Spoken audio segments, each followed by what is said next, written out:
ক্রোমোজোমের দেখো একটা বাহু, মনে করো একটা পার্টকে যদি আমরা কেটে দেখি, তাহলে একটা কি হয়, ছোট বাহু দেখতে পাই, আর একটা কি দেখতে পাই, বড় বাহু দেখতে পাই। ছোট বাহুটাকে বলা হয় পি আর্ম বলা হয়, আর বড় বাহুটাকে কি বলা হয়, কিউ আর্ম কিন্তু বলা হয়। হ্যাঁ, এইগুলো আমরা পরে গিয়ে আমরা যখন জেনেটিক্স পড়বো তখন আরো ডিটেলস আমরা জানবো।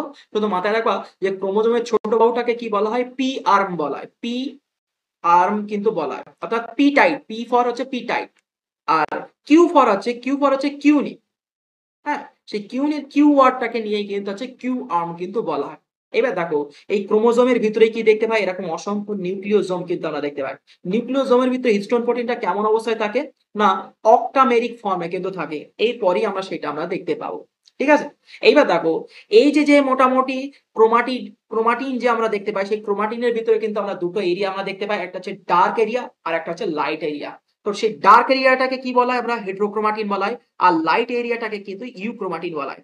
এই যে ডার্ক কেন দেখতে লাগে, দেখো, এখন এই ক্রোমাটিনের ভিতরে যদি আমরা বিভিন্ন ধরনের ডাই বা কালার যদি ইউজ আমরা করি, হ্যাঁ, মনে করো এখানকার এই যে ক্রোমোজোমের ভিতরে এক ধরনের ডাই আমরা ইউজ করে দিয়েছি, তো দেওয়ার পরে দেখা আছে এই ক্রোমোজোমের ভিতরে যে কালার যখন নিচ্ছে, কালার নেওয়ার ফলে দেখতে পাচ্ছি যে একটা ডার্ক কালার দেখতে পাচ্ছি, আর একটা কি দেখতে পাচ্ছি, লাইট কালার কিন্তু আমরা দেখতে পাচ্ছি। তো ডার্ক রিজনটার নাম দিয়েছে কি, হেটেরোক্রোমাটিন, আর লাইট রিজনটার নাম দিয়েছে কি, ইউক্রোমাটিন। হেটেরোক্রোমাটিনে কি দেখতে পাই, ডিএনএ কিন্তু অনেক কনডেন্স অর্থাৎ ঘন হয়ে থাকে, আর ইউক্রোমাটিনে দেখো অনেকটা স্পেস কিন্তু আছে, কারণ এখানকার ডিএনএ কি হয়, এখানকার ডিএনএ কিন্তু অ্যাক্টিভ ডিএনএ কিন্তু আমরা দেখতে পাই। তাহলে হেটেরোক্রোমাটিনের ডিএনএ কি দেখতে পাই, বেশিরভাগ ডিএনএ কিন্তু ইনঅ্যাক্টিভ কিন্তু থাকে, আর ইউক্রোমাটিনের ডিএনএ কিন্তু কি থাকে, বেশিরভাগ সবাই কিন্তু অ্যাক্টিভ ডিএনএ থাকে। এবার দেখো, হেটেরোক্রোমাটিন ডিএনএ কে অ্যাক্টিভ করার জন্য, অর্থাৎ ইনঅ্যাক্টিভ ডিএনএটাকে অ্যাক্টিভ করার জন্য যে প্রসেসটা আমরা অ্যাপ্লাই